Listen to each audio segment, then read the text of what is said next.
जय श्री कृष्ण। श्री कृष्ण की लीला देखो। बचपन में माखन चुरा के खाने वाला एक ग्वाला महाभारत का युद्ध जिता देता है। ऐसा ज्ञान दे देते हैं श्री कृष्ण जिसे लोग भागवत गीता के नाम से जानते हैं। इस वीडियो में हम प्रभु श्री कृष्ण से वो 21 बातें सीखेंगे जिनसे हमारी जिंदगी पूरी तरह यानी कि 180 डिग्री बदल सकती है। हम बेहतर डिसीजन ले पाएंगे, बेहतर मेहनत कर पाएंगे, बेहतर हमारे रिजल्ट्स होंगे, अपने मन को शांत रख पाएंगे, ओवर थिंकिंग और निगेटिव थिंकिंग को दूर रख पाएंगे, विद्यार्थी एग्जाम में टॉप कर पाएंगे और बिजनेसमैन अपने बिजनेस में पैसा कमा पाएंगे। हर वो इंसान अपना लक्ष्य ढूंढ लेगा और अपने लक्ष्य को पा लेगा। उसका जीवन सफल हो जाएगा अगर जिसने भी भगवान श्री कृष्ण से ये 21 बातें सीख ली। सीख नंबर 8 जो हमें श्री कृष्ण से सीखने को मिलती है, give your best for social service. इस समाज की भलाई के लिए, समाज के उद्धार के लिए अपना बेहतरीन प्रदर्शन करें। समाज या लोगों की रक्षा के लिए अपने कदम कभी पीछे ना करें, क्योंकि इसमें कोई बुराई नहीं है। जरासंध से होने वाले युद्ध में जब बात ब्राह्मणों की रक्षा की आई ना, तो श्री कृष्ण ने युद्ध स्थल से अपनी सेनाओं और खुद को पीछे कर लिया था, जिसके कारण उनको रण छोड़ नाम भी दिया गया था। अगर आपके एक के गांव छोड़ने से पूरे गांव की भलाई हो रही ना, तो आपको उस गांव को छोड़ देना चाहिए। ये सेम बात चाणक्य भी कहते हैं, चाणक्य नीति में। जहां बात समाज की भलाई की हो, वहां खुद से पहले सबका भला सोचना होगा। Social service is the best way to find yourself. सीख नंबर 9, स्प्रेड पॉजिटिविटी। हमेशा सकारात्मकता फैलाते रहें। श्री कृष्ण कितनी ही बड़ी प्रॉब्लम में फंसे हो, वो अपनी बांसुरी की मधुर से ना खुद का और अपनी प्रजा का स्ट्रेस कम करते थे। सभी को ये फील करवाते थे कि भैया सब नॉर्मल, सब ठीक हो जाएगा। उस मधुर धुन को सुनकर ना एक पॉजिटिविटी का संचार होता था। ऐसे ही आपको अपने आसपास का माहौल बना के रखना है, जिससे आप और आपके आसपास के लोग बिना किसी तनाव के, बिना किसी बोझ के काम कर सके। इससे आपका रिजल्ट भी बढ़ेगा, उनका रिजल्ट बढ़ेगा और मेहनत ज्यादा इफेक्टिव तरीके से हो पाएगी। जैसे बोझ लेकर के उड़ा नहीं जा सकता ना, गिरने की संभावना होती है,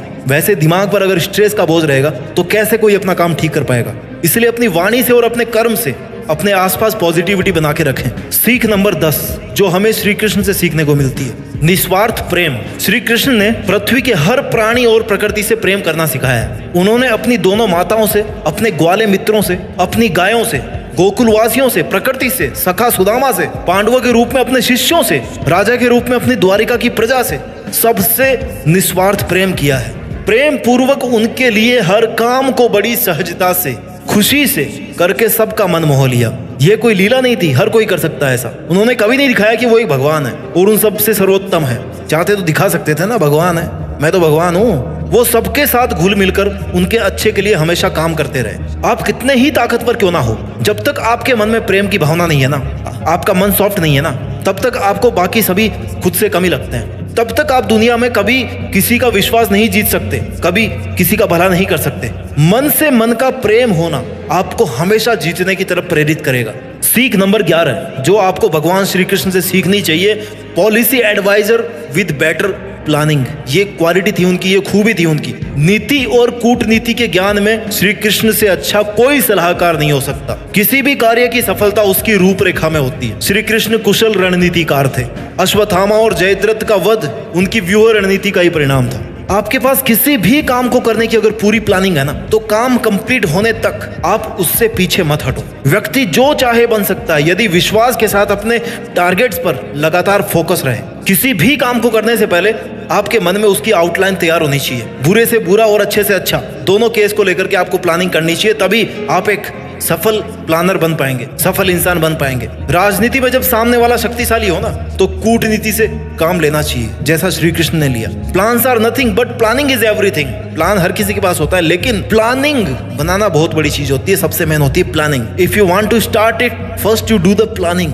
सीख नंबर 12 जो हमें श्री कृष्ण से सीखने को मिलती है, साहस, सफलता और दूरदर्शिता की कला। श्री कृष्ण ने पांडवों को समझाया कि हिम्मत मत हारो, पूरी कोशिश करो। कुरुक्षेत्र के युद्ध में अर्जुन की अंतरात्मा अपने ही परिजनों, पूर्वजों और गुरुओं को मारने के विचारों से बहुत परेशान थी। धनुष रख दिया साइड में कि भैया मैं तो नहीं लड़ूंगा, लड़ने से मना कर दिया। श्री कृष्ण ने फिर भगवत गीता का ज्ञान दिया। उन्होंने कहा कि मैं इस ब्रह्मांड का एकमात्र निर्माता हूँ। I am the only one and single creator of this universe. मैं चाहूँ तो सुदर्शन चक्र से शत्रुओं का पल भर में संहार कर सकता हूँ, लेकिन मैं आने वाली पीढ़ी को कर्म और साहस का महत्व सिखाना चाहता हूँ, और इस काम को अर्जुन तुमसे बढ़िया और कोई इंसान नहीं कर सकता। उन्होंने आगे कहा कि अपना कर्तव्य करो, परिणाम से प्रेरित मत हो कभी भी। जीत जाने तक की यात्रा का ना आनंद लो, हार जाने तक की यात्रा का भी आनंद लो, हार गए तो उसका भी आनंद लो, और अंत में उन्होंने अर्जुन को दुश्मनों से लड़ने और नष्ट करने के लिए मना लिया। और महाभारत जैसे महान युद्ध में श्री कृष्ण की गाइडेंस की वजह से पांडवों की जीत हुई,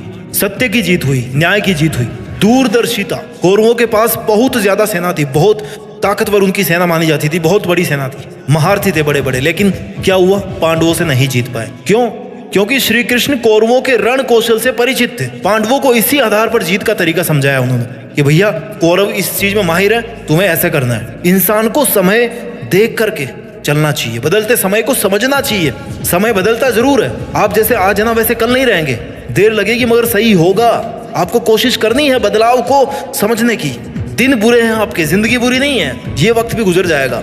सीख नंबर 13 जो हमें श्री कृष्ण से सीखने को मिलती है, बलिदान और त्याग। श्री कृष्ण ने भीम को कुरुक्षेत्र के युद्ध में भीम के पुत्र घटोत्कच को बुलाने के लिए बोला, और ऐसा उन्होंने कौरव सेना का सफाया करने के लिए नहीं, बल्कि कर्ण को एक प्राण घातक दिव्य हथियार इंद्रास्त्र का उपयोग करने के लिए मजबूर करने के लिए था, जिसका उपयोग वो केवल एक ही बार कर सकता था। और श्री कृष्ण नहीं चाहते थे कि उस हथियार का प्रयोग वो अर्जुन पर करे। उन्होंने ऐसा सुनिश्चित करने के लिए ऐसा किया कि अर्जुन युद्ध को जीतने के लिए एक इंपॉर्टेंट की है, अर्जुन का जीवित रहना जरूरी है। इसलिए एक प्रतापी योद्धा घटोत्कच की बलि देकर कृष्ण ने पांडवों की विजय सुनिश्चित करी। ये होता है बलिदान, प्राणों का बलिदान। अगर आप जीवन में सफलता पाना चाहते हैं तो जो बलिदान आपको करने पड़ेंगे वो प्राण से बड़े नहीं है, लेकिन फिर भी नहीं करते लोग, नहीं छोड़ते। मोबाइल चलाते रहेंगे, लत लगी हुई है बड़ी भयंकर तरीके से, सुबह देर तक सोते रहेंगे, नहीं छोड़ सकते, त्याग नहीं कर सकते नींद का। त्याग के बिना कोई महत्वपूर्ण प्रगति या उपलब्धि नहीं हासिल की जा सकती। यदि आप अपने कंफर्ट जोन में, अपने गौरव में, अहंकार में, समय, धन, सुरक्षा, इन सब का त्याग करने को तैयार नहीं हो ना,